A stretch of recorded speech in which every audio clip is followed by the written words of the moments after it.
독일의 작가인 슈테만 볼만이라고 하는 사람이 지은 유명한 책 하나가 있는데, 책 읽는 여자는 위험하다, 이런 책입니다.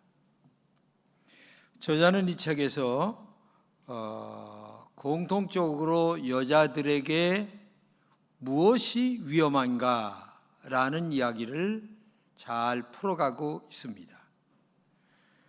그 위험한 무기가 하나가 있는데, 획일성을 거부하는 성향이다, 이렇게 얘기합니다.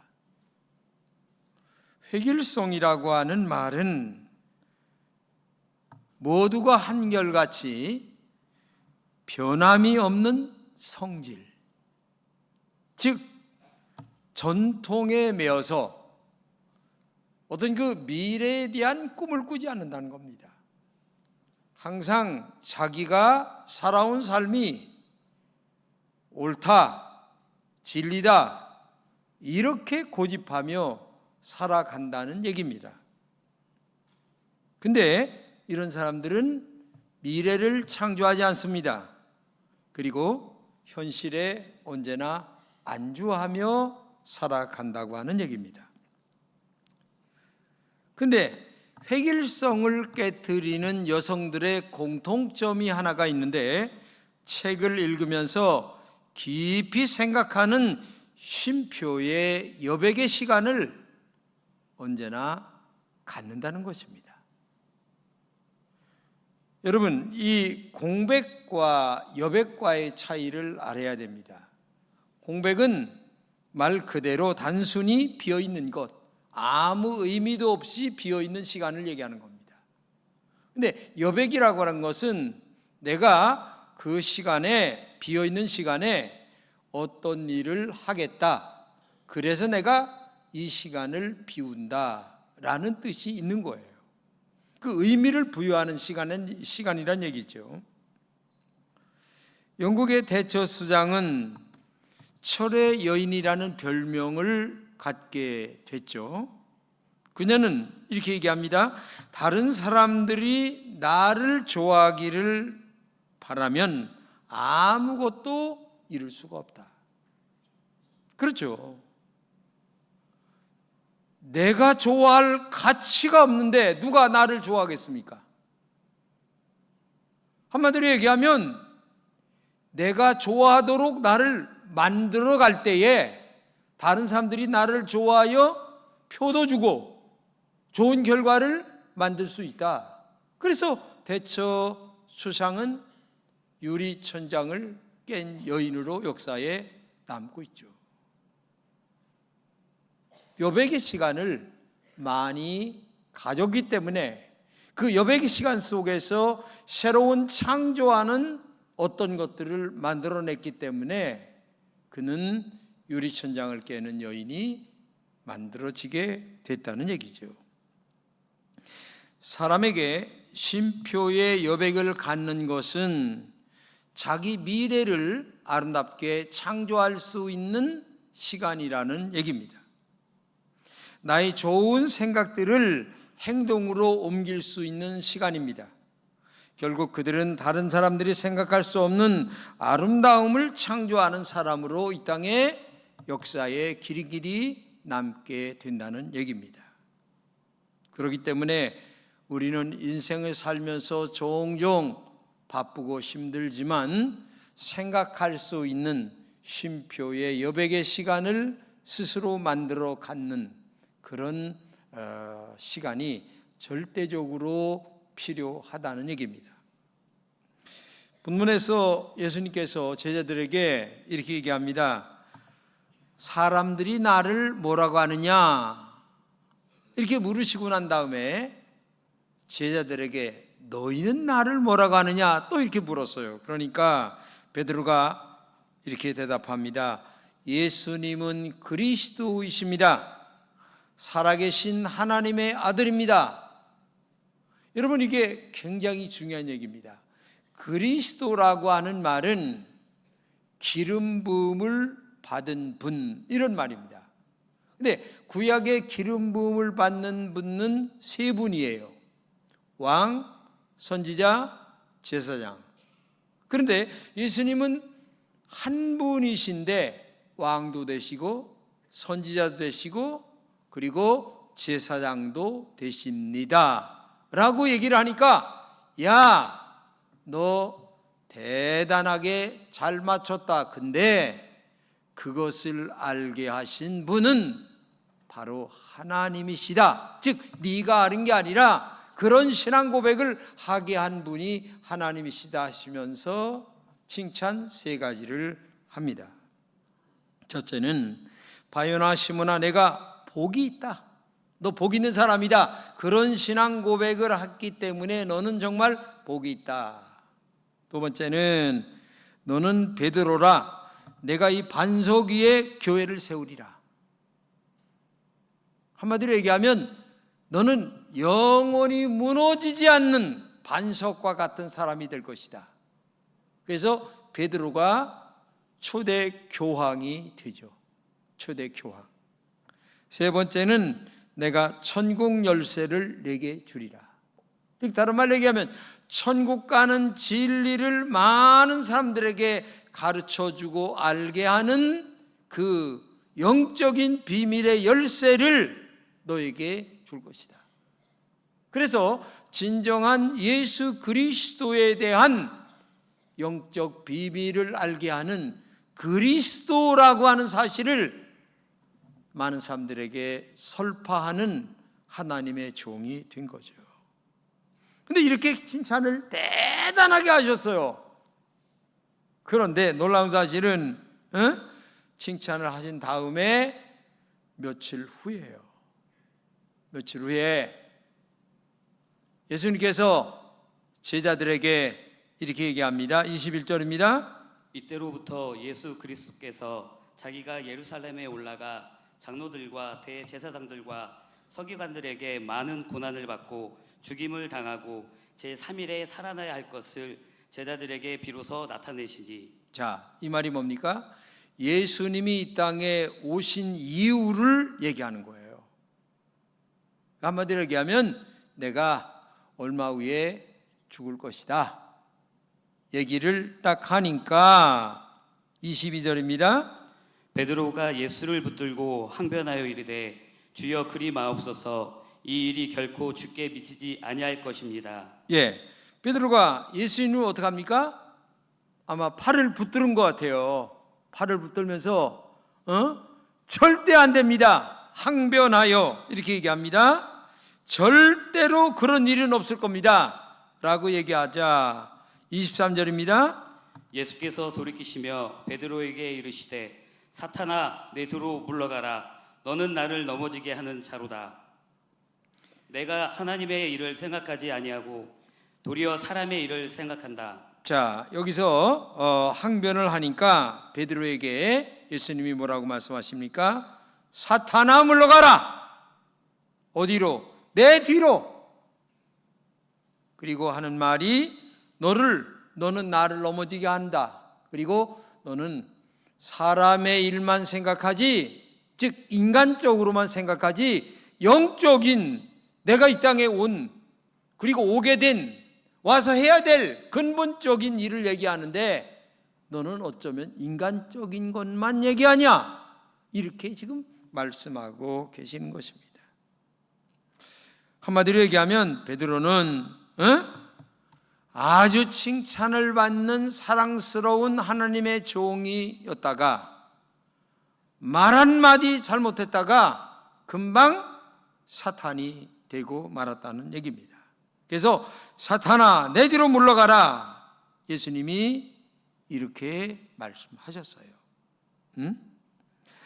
예수님을 붙잡았다라고 하는 말은 강한 자기 감정의 충동 때문에 그렇게 된 것 같아요. 자기 생각과 예수님의 생각하고는 전혀 다른 지금 우리 앞으로 좌정송 우정송 좀 해주시고 우리의 출세길도 열어주실 분인데 아니 죽는다니 이게 말이 됩니까? 안 됩니다. 좌정송 우정송 나 하고 말아야 됩니다. 이런 자기 감정에 맞지 않는, 자기의 뜻에 맞지 않는 말씀을 하시니까 바로 예수님의 팔을 붙들고, 항변이란 말을 우리말로 번역하면 이런 말입니다.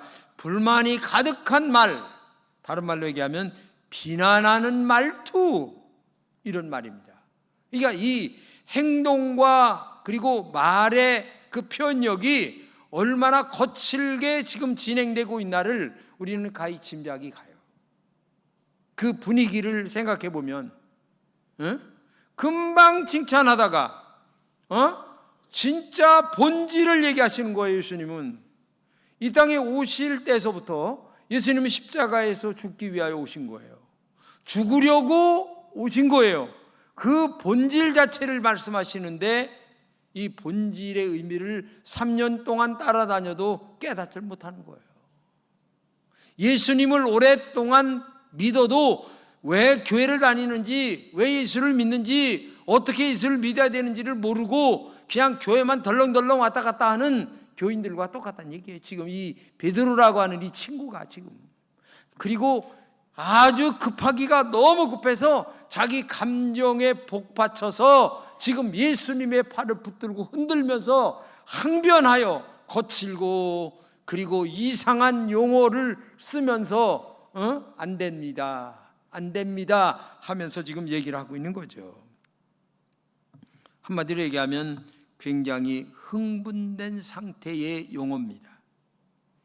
하지만 주님은 이렇게 말씀하십니다. 24절입니다. 이에 예수께서 제자들에게 이르시되 누구든지 나를 따라오려거든 자기를 부인하고 자기 십자가를 지고 나를 따를 것이니라. 이렇게 말씀을 하세요. 한마디로 얘기하면 네가 정말 나를 따라오려고 그러느냐? 그러면 자기 부인을 해라. 너의 지금 흥분하는 감정에 너의 내면의 사람, 진정한 너 내면의 인간, 보이지 않는 너의 자아, 이거를 내려놓고 진정한 나의 의미를 깨닫고 나를 따라와라. 고난이 있다할지라도 자기 십자가를 지고 나를 따라와라. 이것이 그리스도인들이 가야 되는 길이죠. 여러분, 조금 전만 해도 예수님에게 칭찬받은 베드로였습니다. 근데 금방 사탄이 되었습니다. 베드로가 금방 칭찬받다가 사탄이 되었다면 여러분과 저도 사탄이 될 가능성이 농후한 자아가 강한 인간이란 얘기입니다. 감정이 강한 인간이란 얘기입니다. 내 마음에 안 들면 베드로처럼 자기 감정대로 말하고 행동할 수 있는 존재란 얘기입니다. 그래서 우리도 사탄이 될 수밖에 없는 것입니다.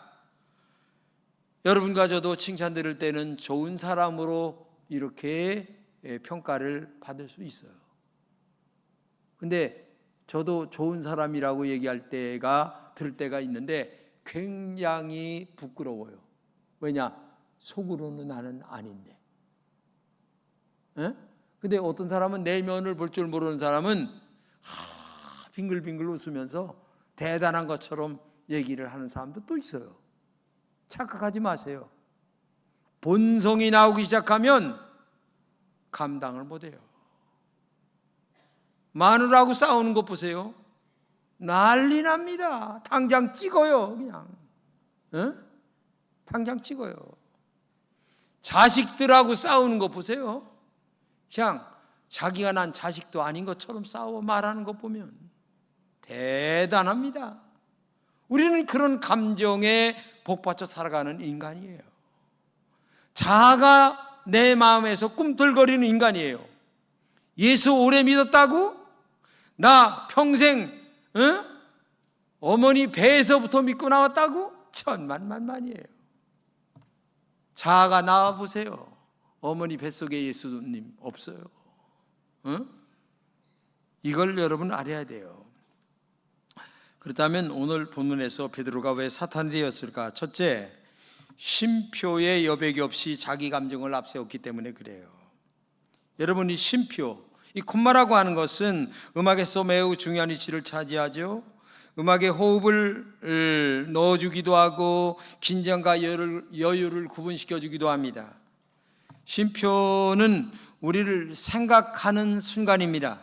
그러므로 쉼표의 여백이 없는 인생은 감정을 통제하기가 굉장히 어려워요.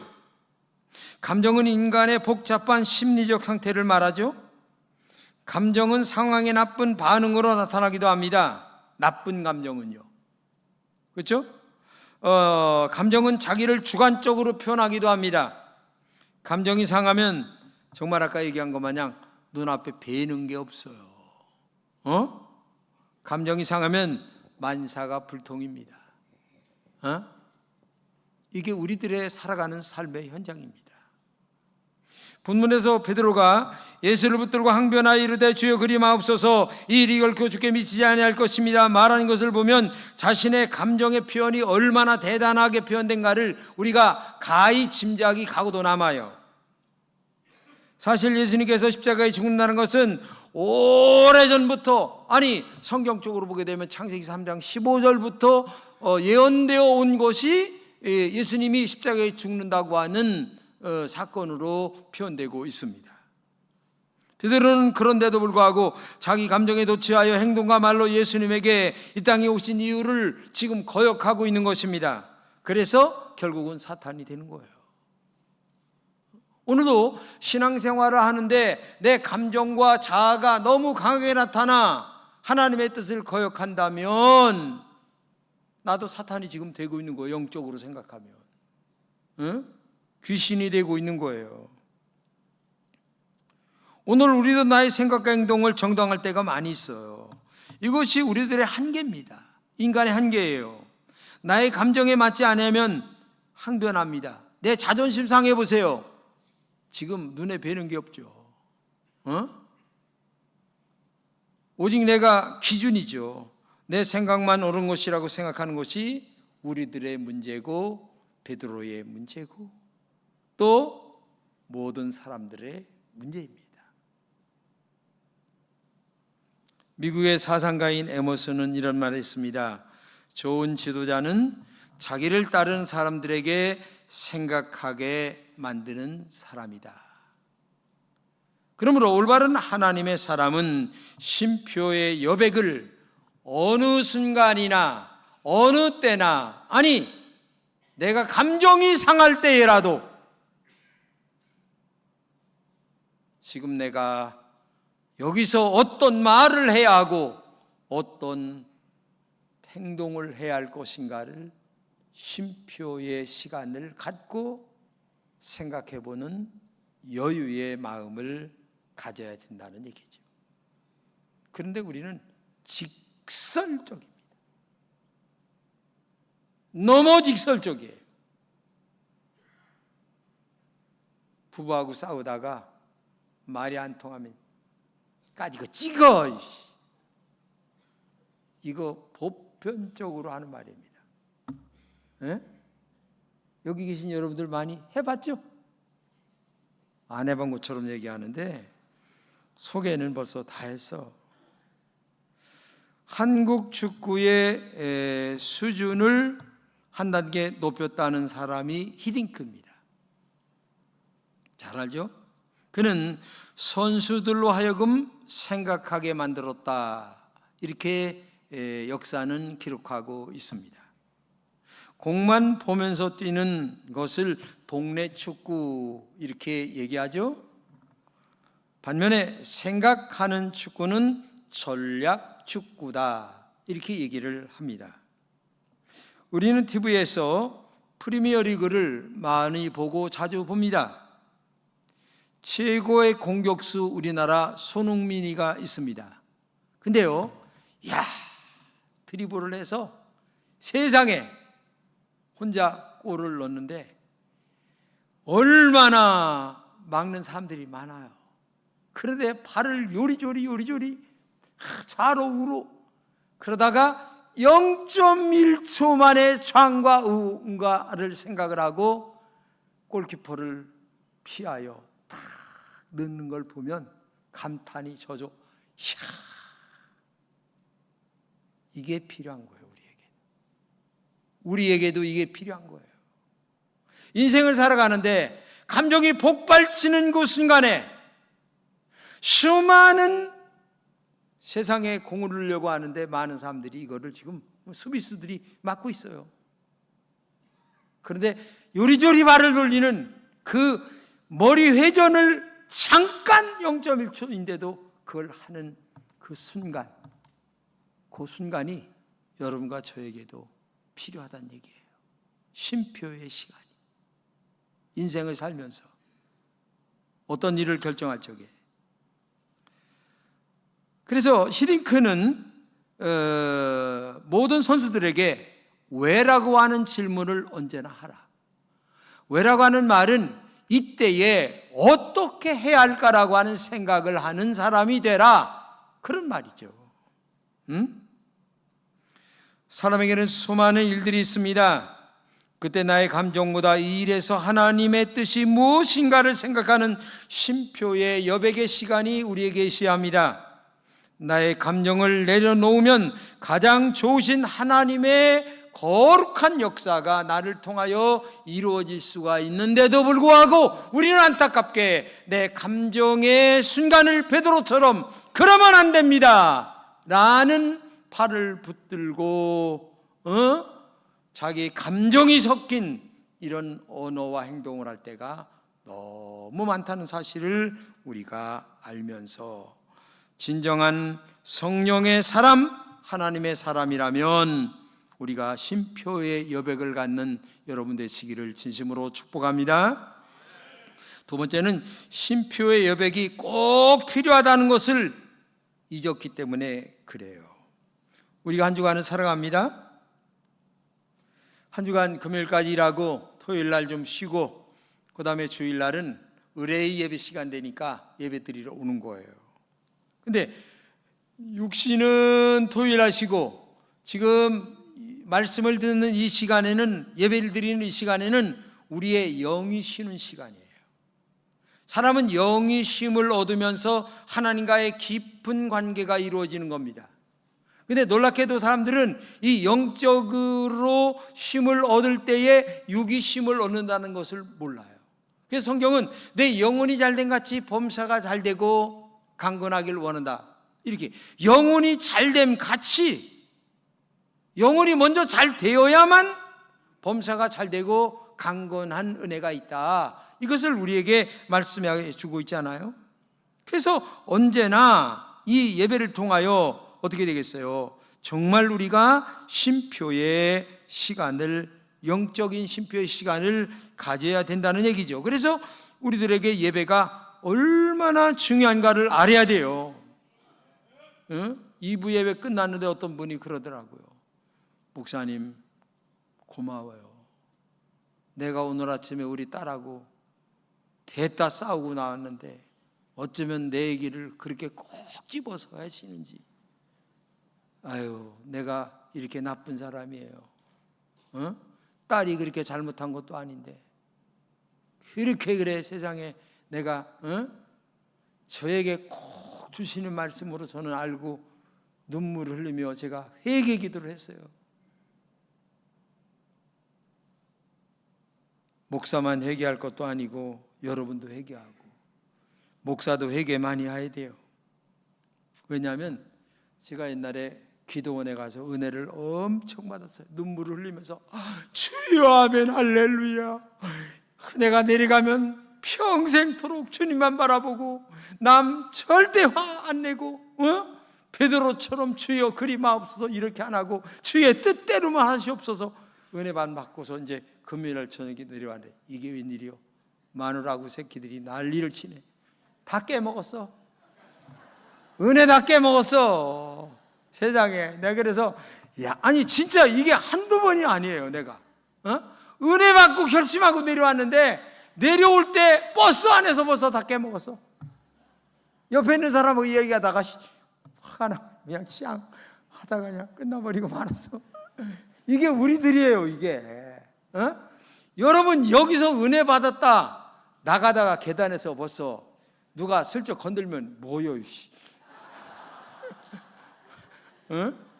이게 우리들이에요. 이게 이게 그러니까 참 예배당에 안 나오면 진짜 우리 인간 관리 못하는 거예요. 사람의 관리라는 게 그렇게 쉬운 게 아니에요. 마음 1000번 100번을 먹어도요, 그 마음이 하루도 못 가요. 하루도 못 가는 거예요. 이걸 우리가 알아야 돼요. 이게 지금 칭찬받은 지가 시간상 얼마인지는 알 수 없어요. 하루인지 이틀인지는 알 수가 없는데 세상에 이렇게 사탄이 되고 귀신이 되는 거예요. 이걸 알아야 돼요.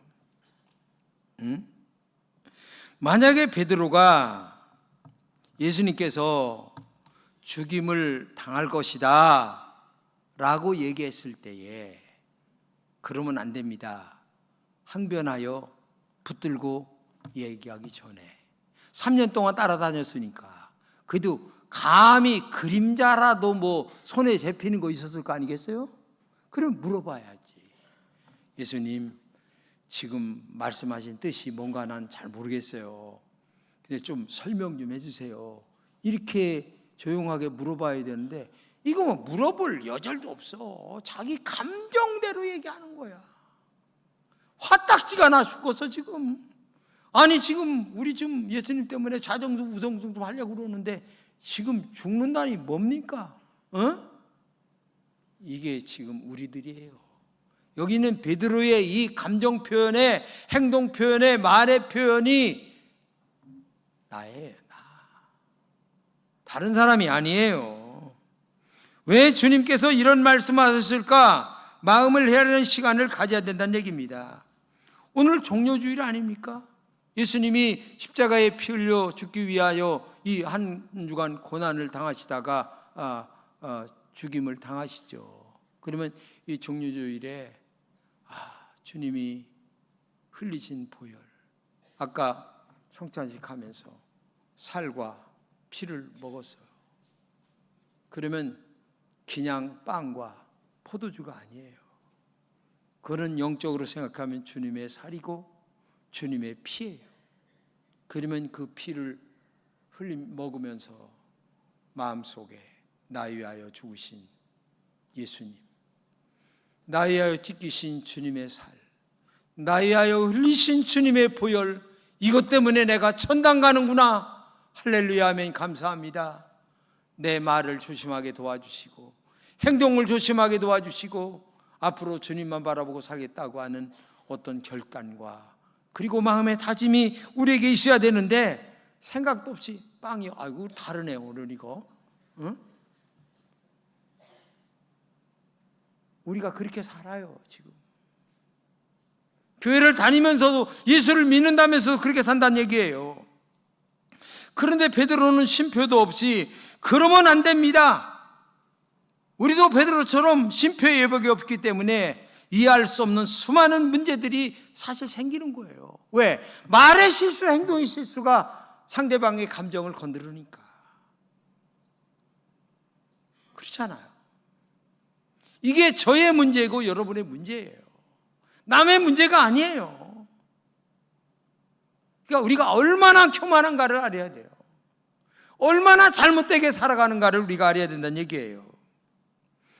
우리가 일상생활에서 어떤 말이나 행동을 할 때에 쉼표의 예백을 가졌다면 우리들의 일상에서 일어나는 문제들은 아마 반 이상, 3분의 2 이상 아마 줄어들 거예요. 쉼표의 예백은 생각이나 행동을 한 박자 늦추게 만들고 그 다음에 침을 꿀꺽 삼키면서 좀 더 쉬었다가 생각하고 말하는 시간의 여유를 갖게 만들기 때문에 그래요. 쉼표의 예백은 예수님께서 왜 이런 말씀을 하실까? 예수님의 뜻을 생각하는 시간이 아닙니까? 상대방의 시간을, 그 마음을 생각하는 시간이 아닙니까? 아내의 말을 생각하고 남편의 말을 생각하고 아버지의 말을 생각하고 아니면 자녀의 말을, 언어를 생각하면서 왜 이런 말씀을 하셨을까를 내가 생각하며 여기서 지금 섞어서 소화를 하고 그 다음에 걸러낼 건 걸러내고 얘기를 그 다음을 할 줄 아는 시간을 가지란 얘기예요. 응? 쉼표의 여백은 그렇기 때문에 하나님의 음성을 듣는 시간입니다. 우리의 신앙생활에서 기도라는 쉼표가 없이는 영적인 깊은 의미를 만들어낼 수가 없다는 얘기입니다. 여러분 한번 생각해 보세요. 저도 이제 설교할 때에 글을 많이 쓰잖아요. 근데 쉼표, 띄우기, 줄 바꾸기 이런 거 없이 빽빽하게 누가 편지를 썼어요. 그러면 그거 참 읽기 힘들어요. 그렇죠? 엄청나게 힘듭니다. 끝까지 못 읽습니다. 내용 파악 못합니다. 에이, 이게 뭐요? 기분 나빠. 그래서 끝까지 안 읽고 끝나버리고 말죠. 예를 들어서 아버지가 방에 들어가신다라는 말과 아버지 가방에 들어가신다는 말하고는 차이가 커요. 그런데 우리는 아버지가 방에 들어가신다라는 정상적인 이 콤마 띄우는 거, 줄 바꾸기 이런 것들을 하면서 살아가야 되는데, 대화를 해야 되는데, 인간관계를 가져야 되는데, 안타깝게도 이런 쉼표 띄어쓰기 줄 바꾸기를 안 합니다. 그러면서 아버지 가방에 들어가신다라고 하면서도 이것을 정당화시키려고 나의 고집을 부리며 살아가는 거예요. 왜 상대방은 이런 말을 했을까라는 질문 한번 던지질 않아요. 이게 우리들이에요. 빌 게이츠는 마이크로소프트사를 창업하여 세계 부자가 됐죠. 지금은 자선 사업을 많이 하고 있죠. 그는 두 가지를 항상 묻는다고 합니다. 감정은 무엇인가? 감정. 그 다음에 강점은 무엇인가? 이걸 질문을 한다고 그래요. 그래서 감정을 다스리는 것은 무엇인가? 그리고 강점은 우리 회사에, 나에게, 다른 사람에게 무엇인가? 질문을 던지죠. 그러기 위해서 항상 1년에 한두 번씩 일주일간 이 쉼표의 시간을 갖는다는 겁니다. 책 한두 권 들고 일주일간 가서 생각하는 시간을 갖는. 이 마이크로소프트사의 앞날을 어떻게 운영할까? 그 다음에 여기에 창출된 이익은 어떻게 분배를 할까? 나의 남은 인생은 어떻게 살아야 될까? 여러 가지 생각을 하는 시간을 많이 갖는 거예요. 옛날에 우리가 기도원에 들어가듯 기도원에 들어가서 그저 하나님 앞에 기도하면서 자기 인생, 과거, 오늘, 미래를 생각해 보는 시간을 갖는 것처럼 많이 갖는다는 얘기입니다. 그래서 결국 만들어낸 게 뭔 줄 아세요? 빌 앤 멀린다 게이츠 재단, 즉 자기 부인의 이름과 자기 이름을 합쳐서 재단을 만들어서 에이즈와 기아로 고통받는 사람들을 돕고 학교를 세우고 그래서 지금은 사업가라기보다는 한마디로 얘기해서 자선사업가라는 이름을 붙이는 게 훨씬 더 좋은 일이다라는 평을 받는 사람이 되죠. 생각을 하다 보니까, 깊은 생각을 하다 보니까 자기의 과거, 현재, 미래를 바라보면서 시간, 물질, 그리고 모든 것들을 사용하는 지혜를 얻게 되는 거죠. 우리에게는 똑같은 결론이 있습니다. 예수님의 말씀은 그 말씀의 의미가 무엇인가를 생각하는 쉼표의 여백을 가져야 한다는 것입니다. 그것이 기도의 시간일 수도 있고, 성경을 읽는 시간일 수도 있고, 아니면 목사님의 설교를 듣는 시간일 수도 있습니다. 이 쉼표의 시간이 나에게 가장 소중한 시간입니다. 아니, 내가 사탄이 안 되는 시간일 수도 있습니다. 아니면 더 나아가 축복의 하나님의 사람으로 만들어지는 시간이 될 수도 있기 때문에 그렇습니다. 우리 사랑하는 금천의 모든 성도님들은 이 고난주간에 나이아의 십자가에 돌아가신 예수님을 묵상하면서 과격한 오늘의 베드로가 아니라 쉼표의 시간을 갖고 미래를 좀 더 창조적이며 그리고 생산적이며 그리고 하나님의 사람으로 거듭나는 좀 더 쉼표의 시간을 갖는 한 주간이 되시기를 진심으로 축복합니다. 기도합시다. 고마우신 하나님 감사합니다. 우리는 너무나 바쁘게 산다고 하면서 감정 표현이 너무나 강할 때가 많이 있고 상대방의 마음을 아프게 할 때가 많이 있습니다. 그러다 보니 이 사회가 이렇게 복잡하게 나라도 힘들게 운영이 되고 있습니다. 주님, 오늘 나 자신부터 쉼표의 시간을 갖고 하나님의 음성을 들으며 좀 더 참고 인내하며 하나님의 사람으로 다시 되돌아가는 우리 금천의 모든 성도들이 되게 하여 주옵소서. 예수님의 이름으로 기도합니다. 아멘.